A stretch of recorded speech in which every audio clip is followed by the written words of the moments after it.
টাকা নিয়ে চাকরি বলে একটা কথা হলো, টাকা নিয়ে চাকরি, টাকা নিয়ে চাকরি। কিন্তু আপনারা আমাকে বলুন, আজ অব্দি একটা কোর্টের একটা জাজমেন্ট টাকা নিয়ে চাকরি করেছে তৃণমূলের মন্ত্রীরা এই কথাটা বলেছে? একটা জাজমেন্ট, একটা কোর্ট?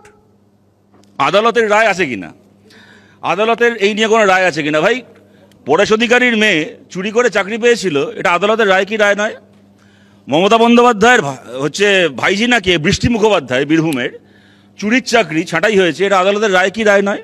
তোমার পাশে যে মানুষটা বসে আছেন দেখতে পাচ্ছ, তোমার দলের এমপি ছিলেন, ধর্ষণ কাণ্ডের প্রতিবাদ করেছিলেন বলে আজকে উনি এমপি নন। তার জায়গায় যাকে এমপি করা হয়েছে সে ধর্ষণ কাণ্ডে অভিযুক্ত বলে উনি প্রতিবাদ করেছিলেন। সেই প্রতিবাদ করতে গিয়ে একদম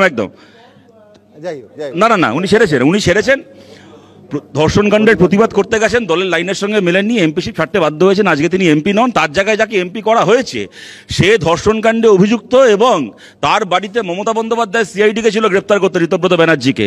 ধর্ষণের প্রতিবাদ করেছিলেন বলে একজনকে রাজ্যসভা ছেড়ে তোমার পাশে বসে থাকতে হচ্ছে, আর একজন তোমার পাশ থেকে রাজ্যসভায় চলে গেছে ধর্ষণ করেছিল বলে। 17টা পন্থা বিশ্লেষণ করে মাননীয় বিচারপতিরা দেখিয়ে দিয়েছেন কিভাবে 17টা পথে দুর্নীতি হয়েছে এসএসসির নিয়োগে।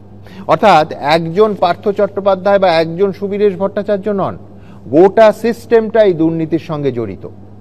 গত বছরের 2 মে কলকাতা হাইকোর্টের তৎকালীন বিচারপতি জয়মাল্য বাগচি, এখন যিনি সুপ্রিম কোর্টের মাননীয় বিচারপতি, কদিন পরে সুপ্রিম কোর্টের প্রধান বিচারপতি হবেন, তিনি রাজ্য সরকারকে ভৎসনা করে বলেছিলেন এটা প্রাতিষ্ঠানিক ষড়যন্ত্র বলেই মনে হচ্ছে।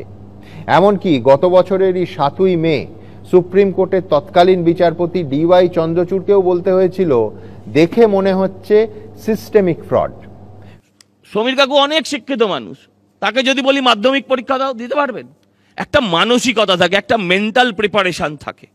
সেই মেন্টাল প্রিপারেশনে যে শিক্ষকদের ছেলেমেয়েরা মাধ্যমিক দিচ্ছেন তাদের যদি এখন সেই লেভেলে নামিয়ে দেওয়া হয় সেটা সম্ভব নয়। এটা প্র্যাকটিক্যালি একটা নতুন এসএসসি পরীক্ষা হবে। এটা কিন্তু শুধু ওনারা চান্স পাবেন না, যারা আজকে নতুন, যারা এলিজিবল, তারাও কিন্তু এই পরীক্ষায় সুযোগে পাবেন, বসতে পারবেন।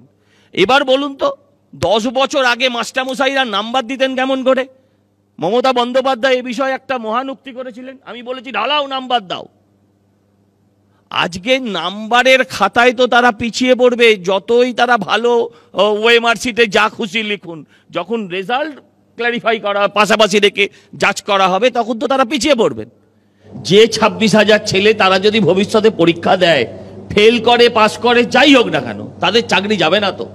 যারা টেন্টেড নয়, অবশ্যই যারা টেন্টেড নয়, যা হচ্ছে সংখ্যাটা, তাদের চাকরি যাবে না তো? এটা অ্যাসিওর করে দাও।